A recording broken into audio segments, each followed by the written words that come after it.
자, 오늘은 제가 하도 우리 소율이 문답 강의를 재미없게 해가지고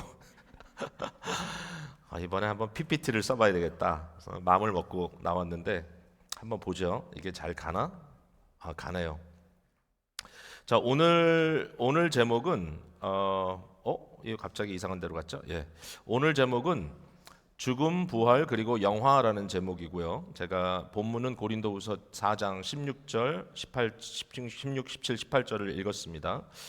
실제로 이제 소율이 문답 강해 18번째입니다. 18번째. 그리고 제 37, 38 문답인데 우리가 항상 하듯이 일단 문답을 읽고 진행하도록 할게요. 자, 37문입니다. 여러분 답을 읽어주세요. 신자가 죽을 때 그리스도로부터 받는 혜택들이 무엇입니까? 신자들은 죽을 때 그들의 영혼은 완전히 거룩하여지며 그 즉시 영광에 들어가고 그들의 육체는 그리스도와 연합된 그대로 부활 때까지 무덤에서 쉬게 되는 것입니다. 예, 잘하셨어요. 37번, 38번. 신자들이 부활할 때 그리스도로부터 받는 혜택들은 무엇입니까?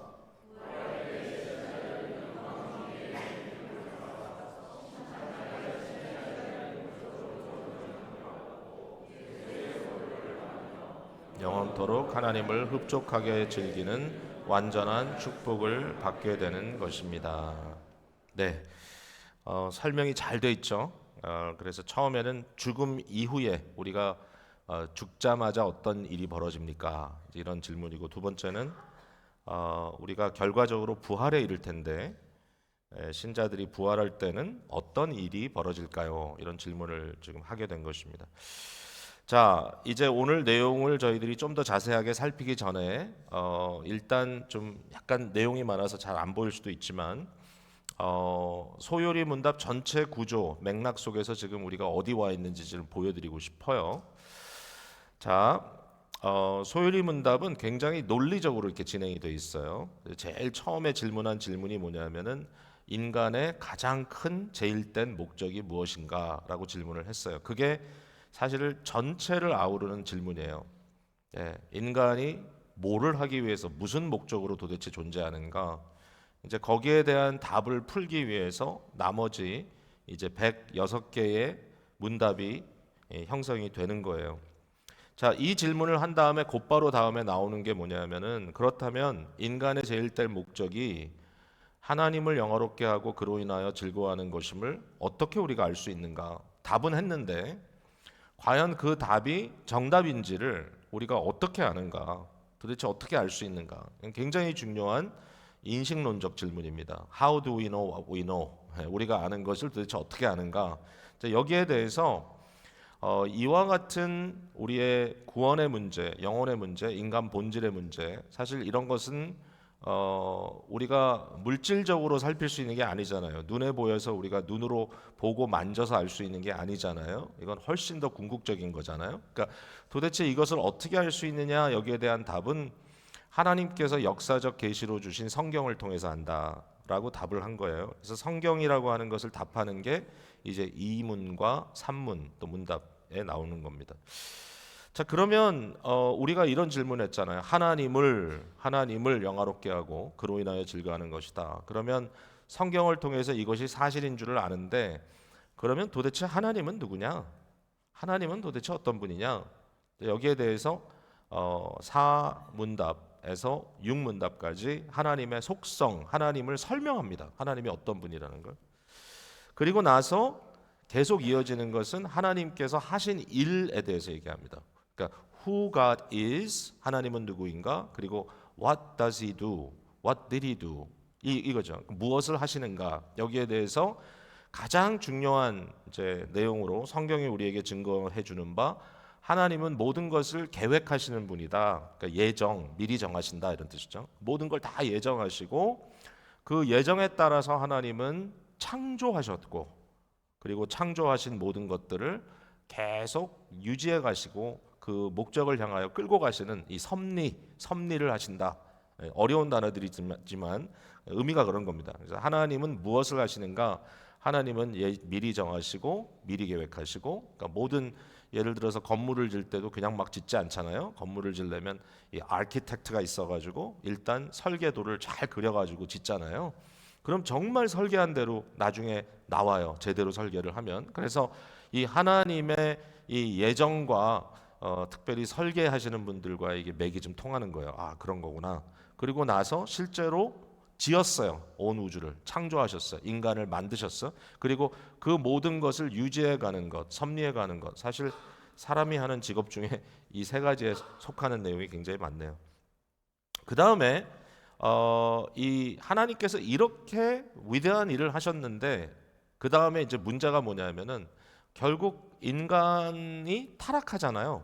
예, 타락의 문제가 들어오잖아요. 근데 그 타락의 문제가 어떻게 들어오는가, 여기에 대해서 이 언약이라는 말을 먼저 꺼내요. 그 언약은 하나님과 인간 관계 속의 이 릴레이션십의 그 내용이에요. 내용. 그러니까 그냥 이 관계라는 것은 우리 형제님과 저하고 이렇게 관계가 있다 이게 끝나는 게 아니라 그 관계에는 아주 구체적인 내용이 있어요.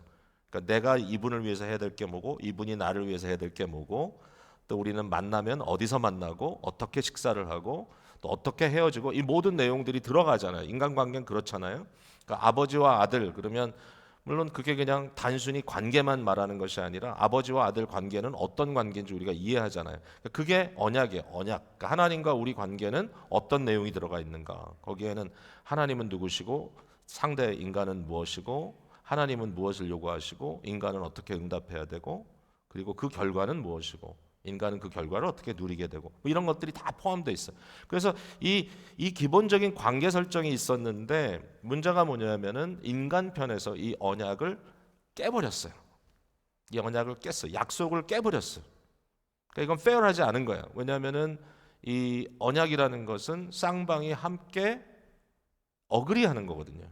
물론 뭐 이 내용을 정확하게 우리가 다 파악할 수는 없지만 그러나 기본적으로 하나님께서 아담과 하와를 만드시고 그들에게 이런저런 위대한 창조의 이 올디넌스, 창조와 관계되어 있는 모든 일들을 그에게 알렸을 때 아담은 아멘, 할렐루야 이러면서 하나님을 인정하고 하나님께 긍정적으로 응답했을 거란 말이죠. 그러니까 이게 성립이 됐을 거 아니에요. 그래서 결혼도 하고 다 했잖아요. 근데 갑자기 이것을 완전히 뒤집어 버리는 아주 이상한 행동. 그 핵심은 뭐였죠? 예, 내가 하나님이다. 네가 하나님이 아니고 인간이 스스로 하나님이 되려고 하는 이런 행위를 하게 된 거죠. 그래서 이게 범죄와 타락이 생긴 거죠. 문제가 이제 발생한 거죠. 이걸 여기서 다루고 있어요. 근데 이제 단순히 거기서 끝나는 것이 아니라 이 언약에는 두 가지 언약이 있어요. 앞에는 아담과 세웠던 이러한 창조 언약, 이것을 행위 언약이라고도 부르기도 하죠. 그것을 깼어요, 인간이. 이 깬 언약에 대해서 하나님이 그냥 가만 계신 게 아니라 그 언약을 새롭게 은혜의 언약이라고 하는 이제 구원이 투입되는 그러한 새로운 관계 속으로 이끌어 가신다. 이제 이게 그 내용 속에 담겨져 있어요. 자, 그러면 은혜 언약이 성립되기 위해서 무슨 일이 벌어져야 되냐면은 우리의 구원자가 오셔가지고 구원의 사역을 이루어야 돼. 그래서 이제 예수 그리스도의 구원 사역의 내용이 21에서 28문답까지 쭉 전개가 되는 거예요. 당연해. 구원자가 없인 구원이 없어요. 구원자가 뭘 했느냐 이게 없인 구원을 얘기할 수가 없어요. 그러면 거기서 끝나는 게 아니에요. 2000년 역사 속에 예수 그리스도가 이 땅에 오셔서 그 구원을 성취하셨는데 이루셨단 말이죠. 구원의 모든 사역을. 근데 그 사역이 거기서 끝나면 2000년의 역사의 갭 속에 그때와 지금은 너무 다르잖아요. 예? 그때 있었던 사람 지금 아무도 없는데. 근데 우리에게 그것이 어떻게 적용되느냐? 여기에 대해서 시간과 공간을 초월하시는 사역자이신 성령님께서 이 그리스도 예수의 구원을 적용하신다. 그러니까 예수 그리스도 사건은 역사적 사건이라면 성령의 사역은 개인적이고 실존적인 사역입니다. 물론 개인적이란 말만은 아니죠. 교회 공동체적 사역도 있으니까 중요한 건 실존적, 어떤 역사의 과거가 아니라 지금 현재. 그래서 우리가 이렇게 얘기합니다. 우리 가운데 역사하시는 성령님, 지금도 이곳에 계시는 성령님. 이번 주일에 저희가 벌써 사도행전으로 넘어가니까 사도행전 2장 말씀을 이제 오순절 다락방의 성령 강림 사건을 우리가 주일날 같이 말씀으로 볼 텐데 성령이 실제로 오셨고 또 오신 성령께서 우리 가운데 역사하는 것, 그 구원, 그 역사의 핵심은 저와 여러분의 삶 속에, 우리의 존재 속에 예수 그리스도의 구원 사역을 적용하신다. 어플리케이션이죠. 자, 이게 이제 쭉 내용이 나오는데 오늘 나눌 얘기는 뭐냐면은 바로 이 내용의 끝자락이에요. 37, 38. 여기에는 뭐가 나오냐면은 이제 성령의 사역은 현재 우리가 살고 있는 동안에 이루어지는 사역이 있고요. 이뿐만이 아니라 우리가 죽을 때 이루어지는 사역, 또 죽음 이후에 이루어지는 사역. 이 모든 것들이 다 포함이 돼. 결국 그 모든 것들이 그리스도 예수 안에 우리에게 주시는 혜택이다. 이렇게 설명돼 있어요. 예수 그리스도는 여러분 아시잖아요. 사셨고 그는 죽으셨고 그는 부활승천하셨잖아요. 그러니까 그리스도 안에서 우리의 삶이 다 드러나잖아요. 어떤 구원을 우리에게 이루셨는지 그 내용을 우리 말하게 될 겁니다. 자, 오늘 이후에 어떤 일이 벌어질 거냐? 그러면 이제 구원받은 우리들이 어떻게 살 것인가? 우리는 삶을 어떻게 살아야지? 이제 성령께서 이 귀한 구원을 우리 가운데 이루어 주셨는데 이 은혜 속에서 우리가 어떻게 살아야지? 이것에 대해서 소요리 문답은 아주 간단하게 아주 명료하게 십계명의 10가지 계명을 가지고 설명을 합니다. 이게 39에서 81. 이게 제일 길어요. 이 내용이. 십계명 내용이 제일 길어. 그러면 여기서 끝나느냐? 문제가 뭐냐면은 우리가 십계명의 규례를 알지만 여전히 범죄한단 말이에요. 여전히 범죄. 그러니까 구원의 은혜를 받았음에도 불구하고 우리는 여전히 또 범죄하고 현세를 살아가는 가운데. 그래서 그 문제를 십계명을 알지만 우리에게 성화의 모델을 보여주셨지만 결국 우리는 그것을 통하여 깨닫게 되는 굉장히 중요한 것은 우리는 죄인이구나. 우리 힘으로는 할 수 없구나. 그 다음에 어떻게 하죠? 그리스도께 나아가야 되죠. 그러니까 이것을 우리에게 가르쳐 주는 게 범죄와 회개에 대한 것. 그 다음 섹션이에요. 자, 여기서 끝나는 게 아니죠. 맨날 죄만 짓고 회개하고 죄만 짓고 회개하고 하는 게 아니니까 우리가 그러면 어떻게 건설적으로 은혜를 계속 공급받으며 살 수 있을까? 예, 우리가 은혜를 받지 않으면 못 살아요. 우리는 스스로 할 수 없는 존재이고 우리가 숨을 쉬는 것조차도 하나님의 도움이 아니면 안 돼. 그러니까 우리는 존재 자체가 하나님의 은혜 속에서 이루어지는 거니까 은혜를 계속 받아야 되는데 그냥 가만히 누워가지고 있으면 은혜를 받는 게 아니라 물론 그것도 은혜죠. 일반 은혜가 있으니까. 그러나 하나님의 이 놀라우신 은혜는 세 가지의 중요한 방편을 통해서 우리에게 온다. 이게 이제 중요한 교리입니다. 이 세 개의 은혜의 방편. 이걸 끊임없이 우리가 어플라이해야 돼. 예. 금요일 밤에 여러분 피곤하죠?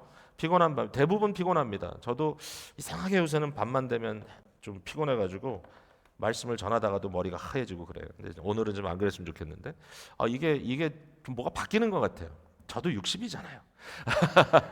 그래서 이게 저녁이 되면 피곤해. 아주 피곤이 눈도 침침해지고 잘 안 보이고 그러는데 어쨌든 다 피곤하신데 왜 이 밤에 여러분들이 여기 나오셔가지고 이렇게 말씀을 들으시고 또 찬양도 부르시고 기도도 하시고 왜 여러분들이 이 시간에 나와가지고 이 소위 공동체적 그 예배 물론 우리가 주일 예배지만 또 금요일도 예배를 준비하는 듯한 예배 같은 그러한 모임, 그러한 집회로 우리가 모여가지고 끊임없이 하느냐 하면은 이것을 통해서 우리가 하나님의 은혜를 받기 때문이에요. 예? 그래서 첫 번째는 말씀으로 어떻게 은혜를 받으며 우리가 어떻게 말씀을 사모해야 되는가 이게 쭉 나오고요. 두 번째는 은혜의 방편 성례입니다. 성례는 가시적으로 눈에 보이는 구원의 드라마이죠. 우리가 그리스도와 연합됐다고 하는 사실을 아주 피지컬하게, 아주 드라마틱하게 경험하는 거죠. 첫 번째는 세례고 두 번째는 성찬이죠. 여기에 대해서 쭉 설명하고 마지막에는 뭐냐? 우리가 은혜 받는 방법은 기도하는 거예요. 기도하라 그랬잖아요. 이 은혜의 방편의 이 특성은 뭐냐면은 예수님께서 우리에게 명령하신 거예요. 이건 직접적으로 하라 그랬어요. 이걸 하라. 예. 성례에 대해서도 예수님께서 마태복음 28장 18절 이후에 가라.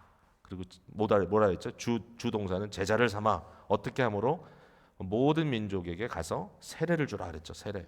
그러니까 실제로 세례를 주라 그랬어요. 그리고 또 성찬을 함으로써 내가 올 때까지 나를 기억하라. 그리고 나의 임재를 경험하라. 이렇게 이제 말씀해 주셨잖아요. 기도도 하라 그랬어요.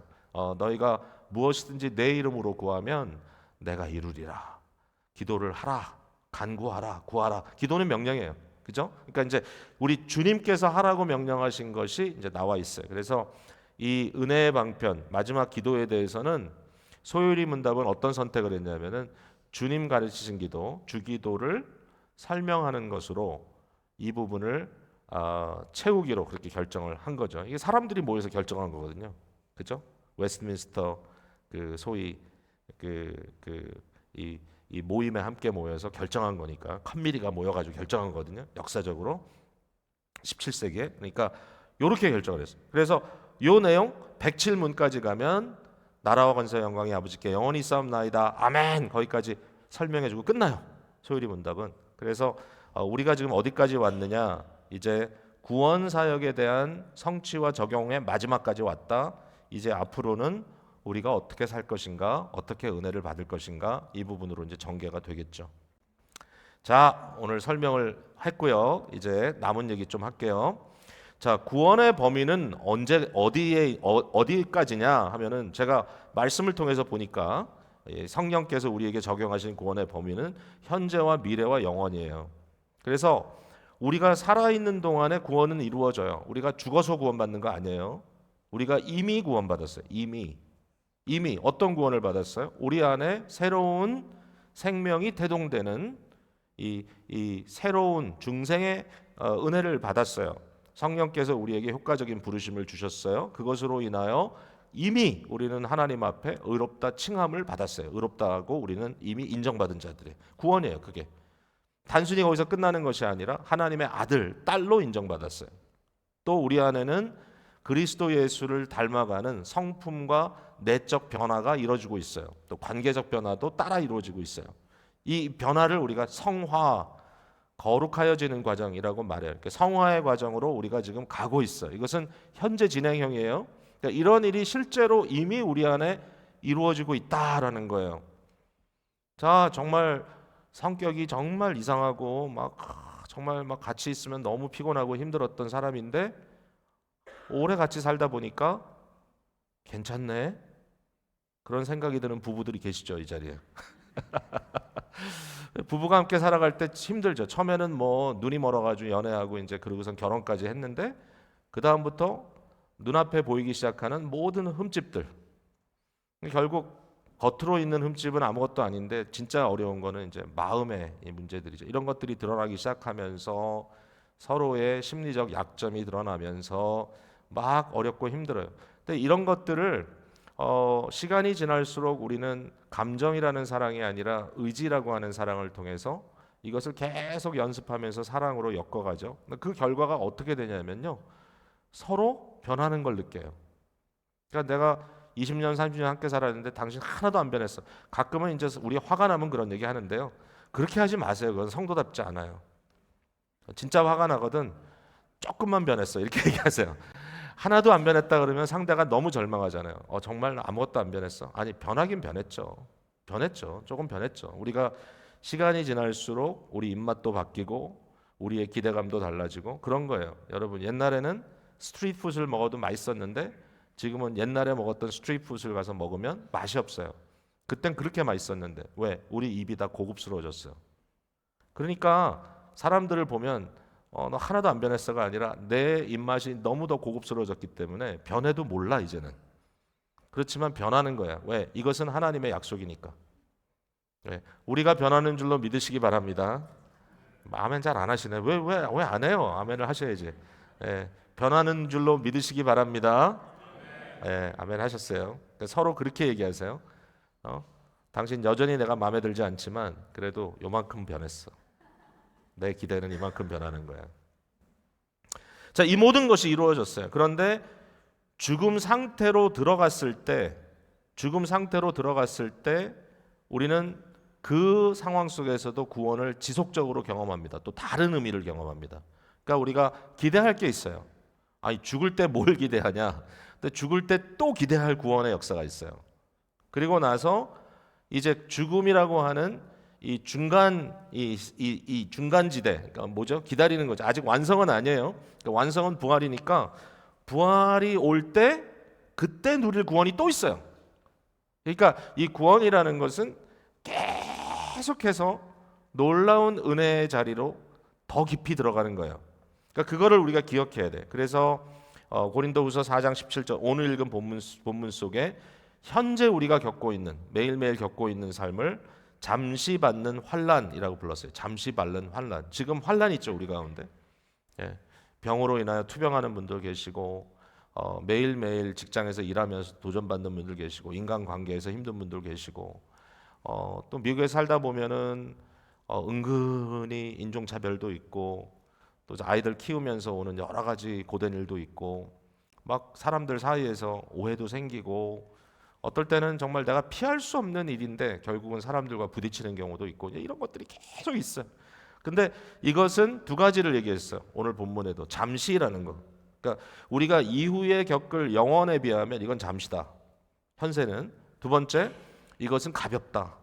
이 고난은 고난이지만 그러나 경하다. 그래서 가볍다. 무엇에 비하여? 영원한 영광에 중한 것에 비해서. 그러니까 이 이후에 현세가 지난 이후에 우리에게 나타날 결과는 영원이에요. 영원이라고 하는 새로운 현실 속으로 우리가 들어갈 텐데 그 영원을 감싸고 있는 현실은 뭐냐면 영광이에요. 영광. 근데 그 영광은 어마어마하게 무겁다 이거예요. 중하다.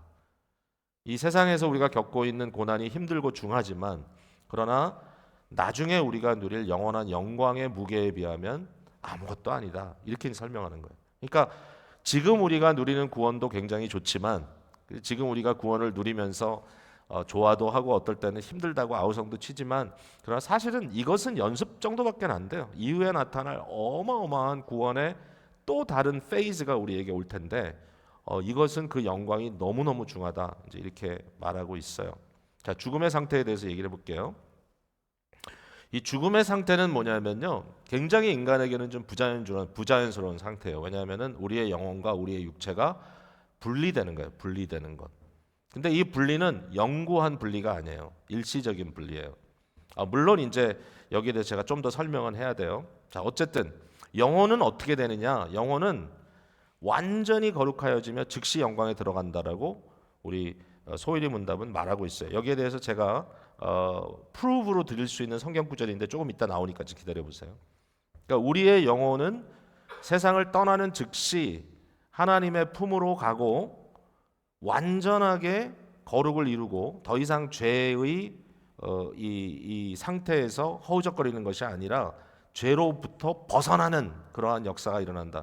이 구원에 있어서 이렇게 드라마틱한 순간이 있을까요? 물론 이제 부활도 굉장히 드라마틱하지만 이 죽음을 통한 영혼의 해방은 진짜 드라마틱합니다. 그래서 사실 영혼이 이 세상을 살아가는 과정 속에는 죄로 인하여 계속 이렇게 허레스를 당하거든요. 거기에 대한 어떤 계속 끊임없는 고통이 있단 말이죠.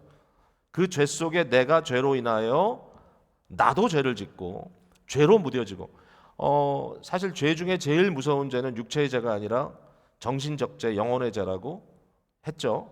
지난 화요일 독서클럽 오신 분들이 얘기 많이 들었는데 왜 교만이 그렇게 무서운 죄인가? 다른 모든 죄는 우리의 이 동물적 자아를 통해서 이렇게 오는 죄지만 교만이라고 하는 것은 지옥에서 직수입한 죄다 이렇게 했어요. 예, 직수입한 아주 가장 악마적인 동물적인 죄도 죄지만 동물적인 죄보다 더 무서운 죄가 악마적인 죄다. 그 악마적인 죄는 뭐냐? 영혼의 죄다. 그 영혼의 죄는 교만이다. 이렇게 이제 설명했죠. 그 영혼이라는 것이 우리가 죽는 순간에 완전히 거룩해진다. 즉시 우리는 영광으로 들어간다. 여러분, 그러니까 죽음은 영광으로 들어가는 관문이다. 이걸 그냥 아무 의미 없이 그냥 죽은 자를 위로하기 위해서 또 먼저 앞서 사랑하는 분을 보낸 자들을 위로하기 위한 그런 말로만 하는 것이 아니라 기대해야 돼. 기대해 여러분이 마음으로 기대해야 돼요. 여러분 나이가 점점 올라갈수록 제가 보니까 신앙이 점점 성장하지 않으면 갈수록 초조해져요. 갈수록 힘들어져. 정말 시간이 갈수록 믿음이 커져야 돼. 그 믿음은 어디에 근거를 둘 거예요? 이미 다 누렸잖아요. 세상에서. 뭘 더 누리겠어요? 뭐 세상에서 더 바라겠어요? 다 받았으니까 이제 우리 앞에 있는 건 뭐냐면 내가 주님께서 나를 부르실 때 오라 하셨을 때 내 육체와 나의 영혼이 분리되는 그 순간에 나의 영혼은 완전히 죄로 벗어나 거룩한 자가 되어 영광 속으로 빨려 들어갈 것이다. 기대할 만하지 않아요? 그걸 기대하며 살라는 거예요. 그래야 죽음의 공포로부터 벗어날 수 있어요. 나는 지옥 갈까 봐 두렵다. 예수를 믿으세요. 예수를 믿으시라고요. 예수를 보시면 아시잖아요. 예수님은 죽음을 통과해서 하늘 보좌 위까지 올라가셨어요. 자, 그 다음에 육체는 무덤에서 쉰다 그랬어요. 육체는 쉰다 그랬어요. 육체는 이 순간에는 쉼으로 들어간다. 아니 무슨 쉬냐, 다 썩어 문드러지는데, 이렇게 질문할 사람도 있지만 여기에 웨스트민스터 신앙 고백에 위대한 고백이 하나 있어요. 그 뭐냐면은 육체도 그리스도와 연합된 상태를 벗어나지 않는다는 거예요. 이게 무슨 얘기겠어요? 그러니까 예수 그리스도가 죽은 우리의 육신도 그리스도의 보호에서부터 떠나지 않도록 그리스도가 계속 거기에 자기 자신을 바인드 하신다는 거예요. 이거는 정말 기적이에요. 기적 중에 기적이에요. 이건 믿어야 돼. 별다른 수가 없어요. 우리의 이 물질, 이것이 완전히 다 와야 되는 것 같지만, 그러나 여러분, 물질 세계에도 이 세상에 있는 물질은 이 보존된다고 하는 그런 그 뭐라 그러죠? 이 컨ser베이션의 원리가 있어요. 보존된다. 그러니까 하나님의 놀라우신 지혜와 하나님의 놀라우신 능력 속에 어떨 때는 그 육체가 붕괴되어 여기저기로 흩어져 나갈 수도 있지만, 그러나 그 모든 것이 하나님의 마음 속에 관리된다. 우리는 죽은 육체 속에서도 그리스도와 연합된 상태라고 하는 것을 말하고 있고, 부활 때까지 이렇게 잠들어 있다라고 이야기하고 있습니다. 이 얘기를 또 하자면 또 막 시간이 많이 걸리니까 제가 넘어갈게요. 더 재밌는 얘기를 좀 해야 될 것 같아요. 그건 뭐냐면 죽은 자의 영혼이 귀신이 되어 찾아오는가, 이 질문이에요.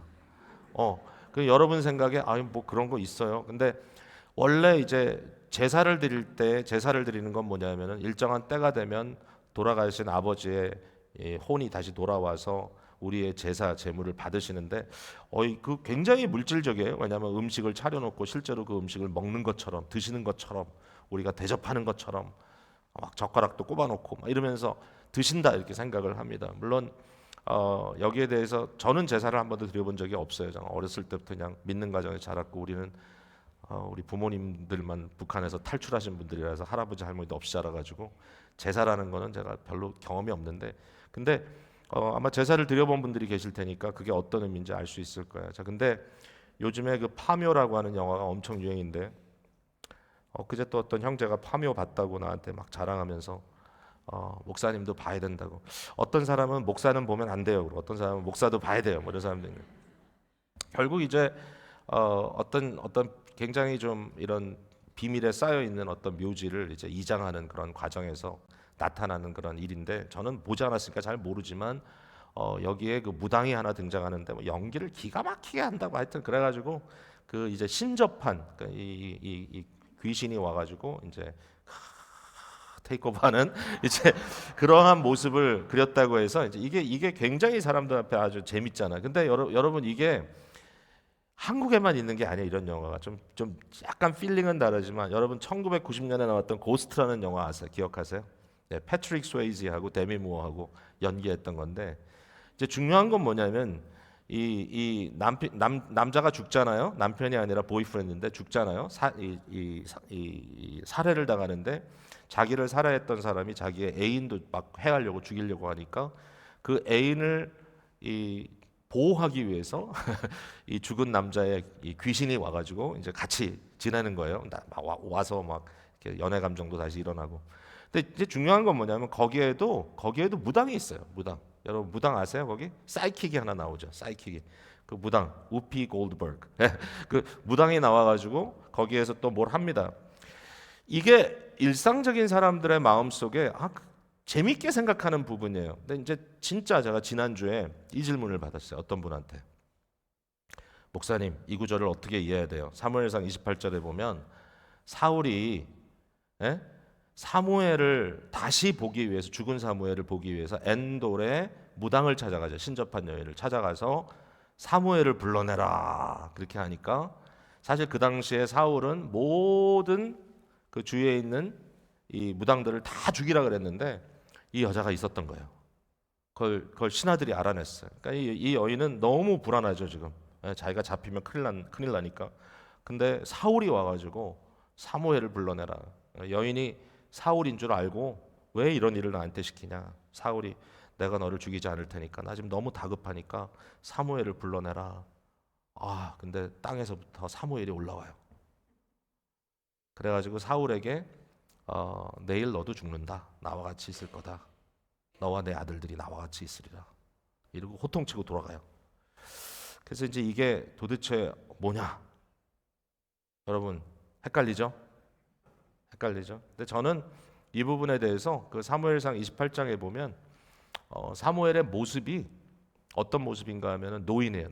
노인이고 그가 입고 있던 옷을 입고 있고 그런 표현이 나와요. 저는 이제 이걸 어떻게 해석을 했냐면 이 사실 주애라는 건 굉장히 어려운데 이제 그런 내용으로 봤을 때 성경은 성경으로 풀어야 되니까 이것은 사무엘이라고 볼 수가 없다. 그 상태, 그 상황 속에 그 순간의 사무엘. 왜냐하면 사무엘의 영혼은 영광을 받고 immediately 영광 가운데 있어야 되는데 빛나는 사무엘도 아니요, 건강한 사무엘도 아니요, 능력 어떤 이런 사무엘의 어떤 그런 그 어떤 최고의 모습이 아니라 사울과 헤어졌던 사무엘, 이스라엘의 마지막 작별을 구했던 사무엘, 늙은 사무엘, 그가 입었던 그 옷을 입고 사무엘이 그대로 나타나는 걸 보면 이것은 일종의 기억의 장난이다라고 저는 생각해요. 기억의 장난. 이 시간 속에 있는 어떤 기억을 되살리고 그 기억 속에 사무엘의 기억을 가지고 장난치는 엄밀히 따지면 사탄의 역사라고 말할 수 있겠죠. 그래서 저는 이 부분에 대해서 여러분께 말씀드리고 싶은 것은 이런 일은 없다. 자꾸 돌아가신 분 꿈에 나타나라 그러지 마세요. 예. 저희 아버지도 어머니가 보고 싶은지 왜 엄마가 꿈에도 안 오냐? 아버지 어머니는 편히 계시는데 자꾸 부르세요. 예. 어머니는 편히 계세요. 어머니 아주 영광 중에 계세요. 제가 근데 어느 날 꿈속에서 어머니를 봤어요. 제가 아버지한테 약 올리면서 엄마가 나한테는 나타났다고. 엄마의 모습이 어떠더냐? 제가 본 어머니의 모습은 펄펄 날아다니는 모습이었습니다. 오신 건 아니에요, 절대로. 근데 이제 꿈속에 그런 상상들을 했는지 하여튼 나타난 거죠. 근데 자꾸 나타나라 그러지 마세요. 왜냐하면은 영광을 받은 영혼들은 지금 완전한 영광 속에 있습니다. 앞서가신 믿음의 선조들을 그렇게 생각하셔야 돼요. 아셨죠? 자, 여기 보면 히브리서 12장 20절 24절. 그러나 너희가 이른 곳은 시온산과 살아계신 하나님의 도성인 하늘의 예루살렘과 천만 천사와 하늘에 기록된 장자들의 모임과 교회와 만민의 심판자이신 하나님과 및, 여기 이제 되게 중요한 게 나오죠. 온전하게 된 의인의 영들, 이 그리스도 예수와 함께 어디 있냐면은 하늘 지성소에 계십니다. 하나님과 함께 영광 중에 계시고 우리는 영적으로 그 같은 장소에서 먼저 간 성도들, 또 천군 천사들과 함께 오늘 온 우주에 진정한 믿음으로 예배하는 성도들과 함께 하늘 지성소에서 예배를 드린다. 여러분 믿으시기 바랍니다. 만일 땅에 있는 우리의 장막집이 무너지면 하늘에서 하나님께서 지으신 집 곧 손으로 지은 것이 아니요 하늘에 있는 영원한 집이 우리에게 있는 줄 안다. 이 세상의 육체의 장막이 무너지면 하나님께서 그 영혼을 벗겨놓은 대로 두시는 것이 아니라 하나님의 영원한 장막 속에 이 영원한 예루살렘, 이게 이제 하늘로부터 내려오는 날이 있을 텐데 그곳에 그 모든 영혼들이 들어와 안전하게 거할 수 있게 하신다. 그러니까 절대로 영혼들이 떠돌아다니는 거 아닙니다. 영혼들이 떠돌아다니지 않습니다. 그러니까 이 부분에 대해서 어떤 두려움이나 또는 잘못된 기대감 같은 것을 갖고 있지 않아야 될 거다라고 말씀드리고 싶고요. 자, 남겨진 육체에 대해서는 이제 어떻게 되느냐? 그리스도와 연합된 상태에서 쉬고 있고 부활의 날을 기다린다고 이미 말씀을 드렸어요. 근데 이제 부활을 합니다. 자, 부활을 하는 것은 어떤 의미냐? 마지막인데요. 영원한 영광의 육체로 일어나는 거예요. 그러니까 본질적으로 여기에 어떤 생명의 연결점은 있어요. 그러니까 이 세상에서 우리가 입고 있는 육신이 약하잖아요. 사실 지금 죽지도 않았는데도 제 육신이 젊을 때하고 너무 다르거든요. 온 몸에 그냥 막 이 선스팟 투성이고 주름도 많이 생겼고 저는 매일 저 자신을 보면서 하나도 안 늙었네 그러는데 불과 2, 3년 전에 찍은 사진과 비교해도 늙었어요. 그러니까 이게 변하는 거예요. 우리가 변하는데 어쩔 수 없잖아요. 근데 이 육신, 썩어질 육신이 아니라 부활이라고 하는 그 순간에 하나님께서 마치 우리의 영혼을 이 죄와 허물로 굉장히 뒤틀린 우리의 영혼을 죽는 그 순간에 하나님께서 부르실 때 완전한 거룩으로 인도하시는 것처럼 완전한 영광으로 인도하시는 것처럼 우리의 이 썩어질 육신도 하나님께서 어떻게 하시냐면 완전히 변화시킨다는 거예요. 그 변화의 디그리를 우리가 감히 지금 우리의 어떤 생각으로 측량하기는 어려울 것 같아요. 그래서 로마서 8장 11절에 너희 죽을 몸도 살리시리라. 그리고 너희 몸의 속량을 기다린다. 그러니까 이 몸이 다시 산다. 몸이 구원받는다라는 말이 굉장히 강하게 등장하고 있어요. 그러니까 절대로 영혼만 구원받는 게 아니에요. 영혼의 구원이 끝이 아니라 영혼의 구원의 완성뿐만 아니라 결국 진정한 완성은 육체가 영화롭게 되고 그 영화롭게 된 이 마지막 시간과 공간을 초월한 하나님의 부르심 속에 영원 속에 빨려 들어갈 때 우리의 육신도 이제 그 영원이라고 하는 새로운 현실에 적응할 수 있는 육신으로 완벽하게 새로운 육신으로 부활의 상태로 들어간다라는 것이죠. 그때 어떤 일이 벌어지냐면은 38문답에 보니까 공개적으로 의롭다함을 선언받겠다. 여러분 지금의 칭의는요. 사실은 제가 여러분 의롭다함을 받았습니다라고 얘기하지만 사실은 그걸 제가 다 몰라요. 왜냐하면 하나님만 알아요. 예, 여러분 자신은 믿음으로 아멘하지만 진짜 여기에 모두가 다 믿는 자인지 아니면 우리 가운데 믿음이 있다 하지만 사실은 위선자인지 몰라요. 자기는 알 수 있을 거예요. 어느 정도는. 예, 내가 믿음이 없는데 있는 척하는구나. 그 알 거예요. 어느 정도. 근데 어쨌든 우리는 몰라요. 그러니까 하나님의 의로운 이 선포가 의롭다는 선포가 있지만 그 선포는 각 개인에게 주어진 거예요. 성령 안에서. 그러나 부활할 때는 어떤 일이 벌어지냐면 만민들이 다 알도록 공개적으로 You are not guilty 이렇게 하나님께서 공포하신다는 거예요. 그러니까 마치 법정에 섰는데 내 마음에 나는 죄가 없다는 걸 확신할 때 양심이 자유로울 때 나는 의롭다 나 알아. 그렇지만 사람들은 아직 인정 안 했어요. 그러나 저지가 땅땅땅 치면서 not guilty 하면 모두에게 공포되잖아요. 부활에는 그런 일이 벌어진다. 그리고 마지막에 영원토록 하나님으로 인하여 즐거워하는 완전한 복의 상태로 들어간다 그랬어요. 근데 제가 생각해 보니까 이게 뭐냐면은 제1문답의 완전한 성취였다. 왜 1문답이 뭐야? 인간의 제일된 목적이 무엇이뇨? 목적이 뭡니까? 하나님을 영화롭게 하고 그것으로 인하여 즐거워하는 것. 그러니까 영원토록 하나님의 영광으로 인하여 즐거워하는 상태. 그 상태는 그냥 즐겁다 즐겁다 이런 상태가 아니라 그 즐거움 속에 우리의 모든 인생의 소망과 기대가 다 이루어지는 순간입니다. 놀라운 역사가 일어나는 그 순간이 올 것이고 결국은 우리가 그토록 갈망했던 우리의 존재의 목적이 완성되는 성취되는 그 순간이 올 거라는 거죠. 예, 지금은 우리가 노력하지만 그러나 마지막에 결국 부활의 몸을 입고 새 하늘과 새 땅에 우리 영원토록 하나님과 함께 있는 그 순간에 이 모든 것들이 100% 성취될 것이다.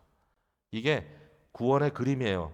자, 제가 오늘 앞에 말씀드린 대로 이제 이 구원이라는 것에 대해서 이제 제1문에서부터 38문까지 완벽하게 이제 하나의 원을 그렸다라는 것을 여러분이 보면 여기까지 한 단이 끝나는구나 이렇게 아시게 되겠고 이제 다음 주 다음 주는 좀 특별한 집회가 있으니까 제가 여러분께 나누지 못하지만 이제 그 다음으로 넘어가면서 삶의 규범 10계명을 가지고 또 말씀 나누도록 그렇게 하겠습니다.